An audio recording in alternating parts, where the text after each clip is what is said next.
Hey there, how you doing? I was just on Facebook talking with a person, and we were talking about the fact that they are bisexual, meaning, of course, that they're attracted to both men and women.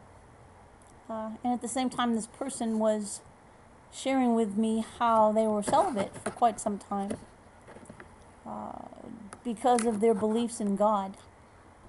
And then this person said that they haven't been talking to God lately, and they wondered why. And then they shared how they had been really wrapped up completely in homosexuality lately. Um, this person wondered what I thought on the whole subject.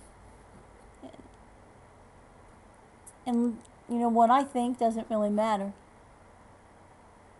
What I believe, I think, is the thing that matters. And I'm going to be quite blunt. Any sexual acts outside of the marriage bed is wrong. It's a sin. Whether it be adultery, whether it be having fantasies other than about your wife or about your husband. A threesome, a foursome, bestiality, homosexuality,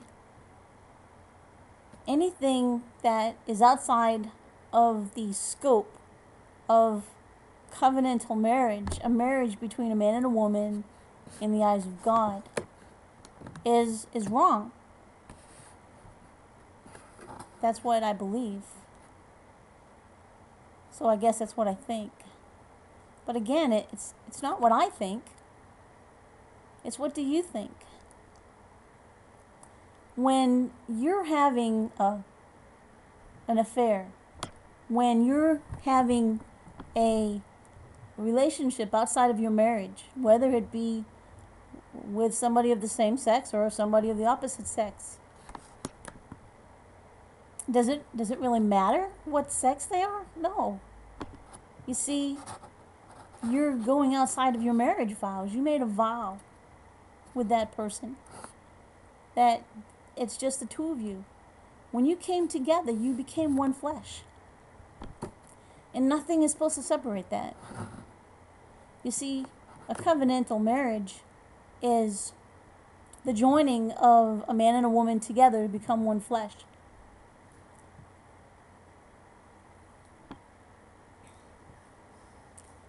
So, now if you're bisexual, well, you need to quit being bisexual. And if you're not married, you need to quit being sexual altogether. I know that in today's age, in today's world, that's a pretty hard stance. But, I really believe, and so therefore I think, that is how it is. Let me get back to what my thought was before I distracted myself. When you are in the act of having sex with anybody or anything outside of marriage, yes, it probably feels wonderful. But think about it. Right there near the beginning, or maybe even while you were doing it, or maybe after you were doing it, or maybe even a week after you were doing it. I don't know how you think.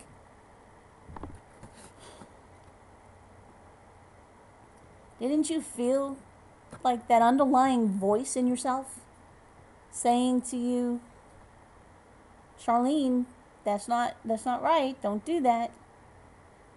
Think about it. Did you feel that? Or have you been having sex so outside of the marriage bed that you have just pushed that thought away, whether it be because you have done it so many times? Or maybe you did it with drugs. Maybe you did it with alcohol. You know, a lot of people say they drink to get drunk and they take drugs to get high. My question is, what are you running away from? If you're taking alcohol to get high, if you're taking drugs to get high, higher than what? Higher than that underlying voice that's trying to speak to you? Let's look at it from a different perspective. If you were stealing something, you start to steal it, that little voice is saying to you, that's wrong. You put it back. Or maybe you steal it, you have it in your pocket or wherever you have it, and you're walking out the door with it, and you're walking out the door with it, you get away with it. But you still felt bad about it because there was something in you saying that's wrong. That's your underlying voice. I guess you could call it God's conscience if you want to. That's how I describe it.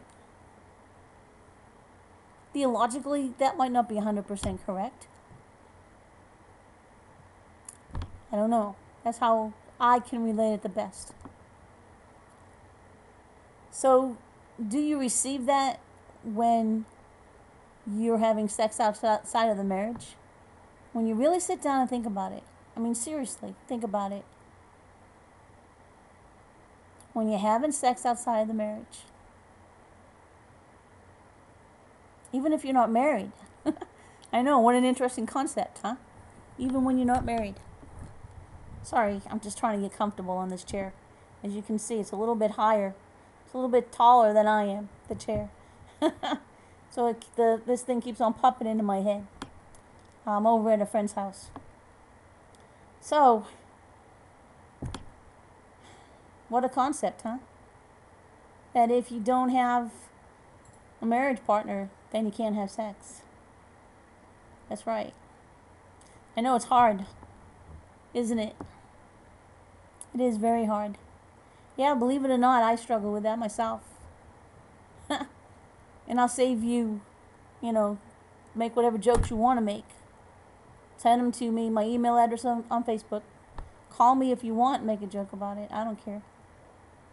I know what the truth is. Anything outside of marriage, any sex outside of marriage is wrong. It's sinful. You see, sex is such a special thing. And it's only meant for a man and a woman that are married together. And that very first time should be on the wedding night. No, me, I've never experienced that. I've never been with a man sexually. I had somebody say to me, well, Charlene, if you've never been with a man sexually, then you must still be gay. You must still be a lesbian. And I looked at them and said, okay, we need to have a little conversation here.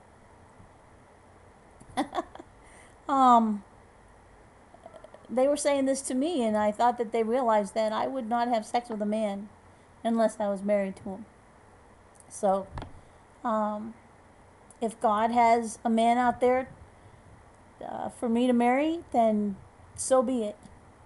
But we will not be with each other sexually until our wedding night, until we consummate it. That's how special it is. No, I'm not saying I'm a virgin, because I'm not. As many of you know, I was a lesbian for 20 years. But see, the way that I got around the whole marriage thing was I rationalized it away. How did I rationalize it, you might ask? It's amazing, isn't it, how we rationalize things?